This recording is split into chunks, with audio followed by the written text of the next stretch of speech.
አላፊ ምድር ላይ በቆየንበት ዘመን በጎ ነገር ሰርተን ብናልፍ ለቤተሰብም ለወገንም ያኮራል፣ ያስደስታል፣ ያስመሰግናል እንጂ በፍጹም አይጸጽትም። የክብርት እናታችን የወይዘሮ ሰገዱ ውቤ መታሰቢያ አጭር የህይወት ታሪክ። ክብርት እናታችን ወይዘሮ ሰገዱ ውቤ ከአባታቸው ከአቶ ውቤ መኮንን ከእናታቸው ከወይዘሮ ስብሃት ኃይሉ በበጌ ምድርና ሰሜን ጠቅላይ ግዛት በጠዳ ወረዳ ብልቦሃ ልዩ ጎጡ ዘንጎ ተብሎ ይጠራ በነበረው የገጠር የሰበካ መንደር ውስጥ መስከረም 29 ቀን 1966 ዓ.ም ተወለዱ። እድሜያቸው ለትምህርት እስኪደርስ ድረስም በወላጆቻቸው መልካም እንክብካቤና በጥሩ ስነ ምግባር በማርና በወተት ተቀማጥለው በማደግ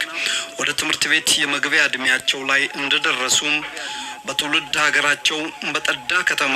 ከአንደኛ እስከ 6ኛ ክፍል ድረስ በመማር የአንደኛ ደረጃ ትምህርታቸውን ሲያጠናቅቁ የመለስተኛና የሁለተኛ ደረጃ ትምህርታቸውን ደግሞ በጎንደር ከተማ በቀድሞው ቀዳማዊ ኃይለ ሥላሴ በአሁኑ ፋሲለደስ አጠቃላይ ሁለተኛ ደረጃ ትምህርት ቤት በሚገባ ተምረው በ1978 ዓመተ ምህረት የተሰጠውን የ12ኛ ክፍል መልቀቂያ ብሔራዊ ፈተናን ወስደው በመልካም ውጤት በማጠናቀቃቸው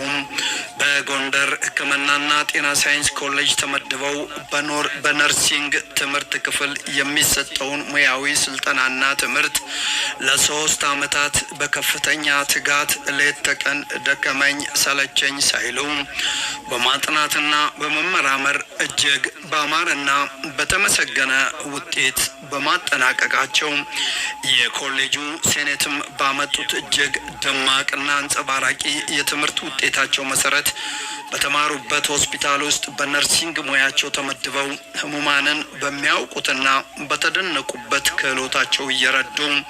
ይሰሩ ዘንድ ተፈቅዶላቸው በዚህ ታላቅና በዛሬው የጎንደር ዩኒቨርሲቲ አጠቃላይ ስፔሻላይዝድ ሆስፒታል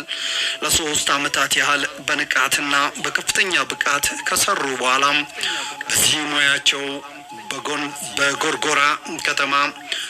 ጤና ጣቢያ በሜትረን ወይም በነርሶች ኃላፊነት ተመድበው ለ2 ዓመታት ያህል እንደሰሩ